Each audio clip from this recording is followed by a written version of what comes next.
Hi y'all, this is Kara with RenovatedFaith.com, and this week on the blog I'm showing you how to transform your old beat up metal or fiberglass doors to look like they are brand new stained hardwood doors that you paid hundreds, maybe $1,000 on. And we do that just with latex paint, those little paint samples that you get at your local home improvement store. We're going to use that and clear mixing glaze to transform any interior or exterior door in your home.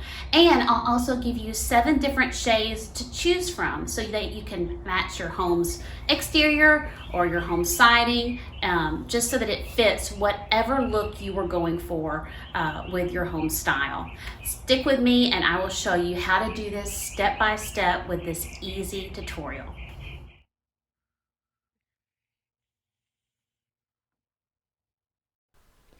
Here I'm using my electric sander to sand the door. We want to sand to make sure that the new surface of paint adheres well to our old door. So we're just sanding to scuff up the surface. We're not removing the old paint.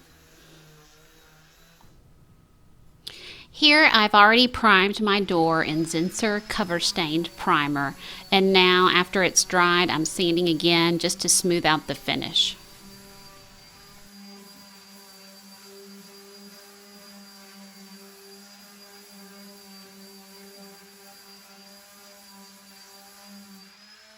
Now you're going to apply your base coat. Be sure to look at the post. Not only does it have a lot of details that aren't in the video, but it also gives you 7 different faux stain shades to pick one. And there are different base coats and glaze coat colors depending on what shade you pick. So for the rustic mahogany shade that I'm going with, the base coat was flaxseed, and so that's what I'm painting on now.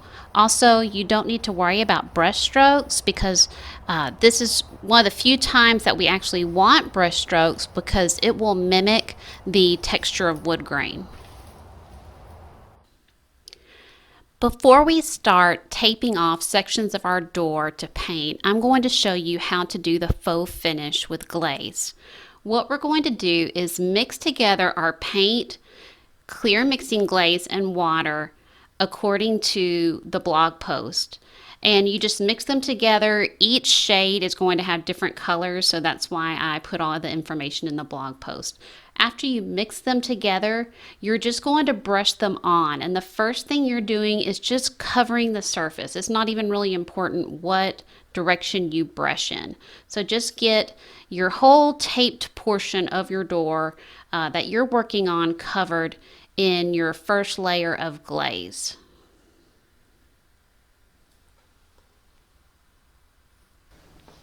Now that I've got the whole board covered, I'm going to wipe off some of the excess glaze mixture, and then I'm going to go in long brush strokes.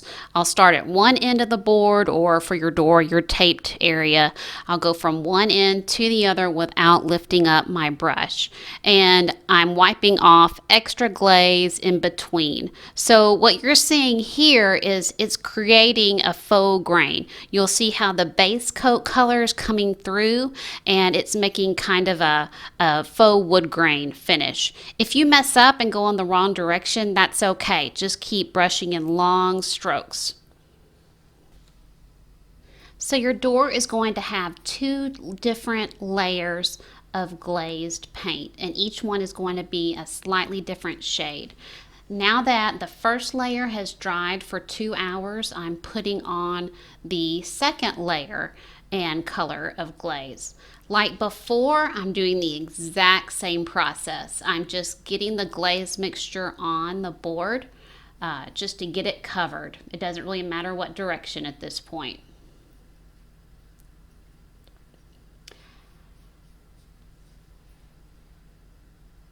Now that I've got it covered, I'm going to wipe off the excess on my shop towel again and go in long brush strokes. And this second shade will give it even more dimension to look even more like wood grain. And I keep wiping to get the look I want And if I mess up, you can just start again and go lengthwise with your brush over where you messed up. Just continue to do this on your taped off area and let this dry for 2 hours. Now that you know how to do the full glaze process, you're ready to start doing the process on your door. First of all, tape off the 6 panels or however many panels that you have on your door, and then do the first glaze process on those panels, wait 2 hours, do the second glaze on the panels, and then wait 2 hours again. From now on, when we tape the rest of the panels, we want to leave a little bit of the glaze exposed. Just see that line that I've left there? Make sure to do that from now on when you tape any other panels that have already been glazed.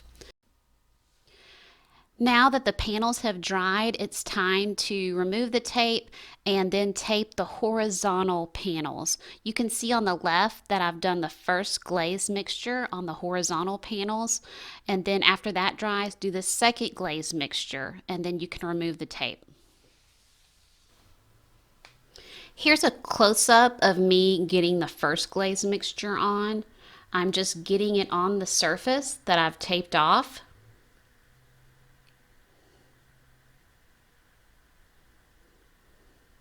And now I'm wiping off my brush to get any excess glaze off of it. And now I'm going to go back with long strokes to get more of the look of wood grain that I want.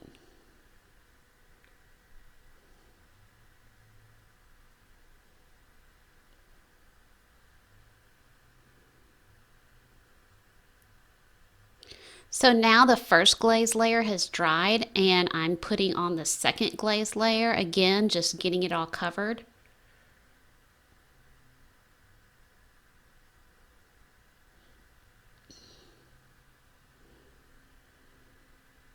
And again, I'm wiping the excess glaze off my brush so that my brush is not as wet to better create a wood grain look. Right here, I felt like it got a little bit thin, so I just added some glaze mixture and then brushed over it.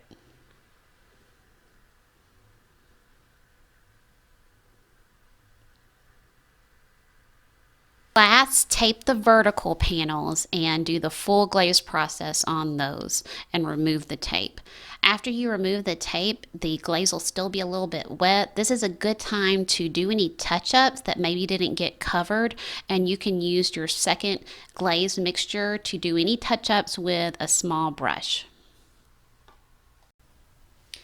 Last, you want to add a clear coat to your door to provide a protective finish to protect it from the elements, especially if you are painting an exterior door like I am. The blog post will tell you exactly what clear coat would work best for your door, and you just brush it on in long strokes.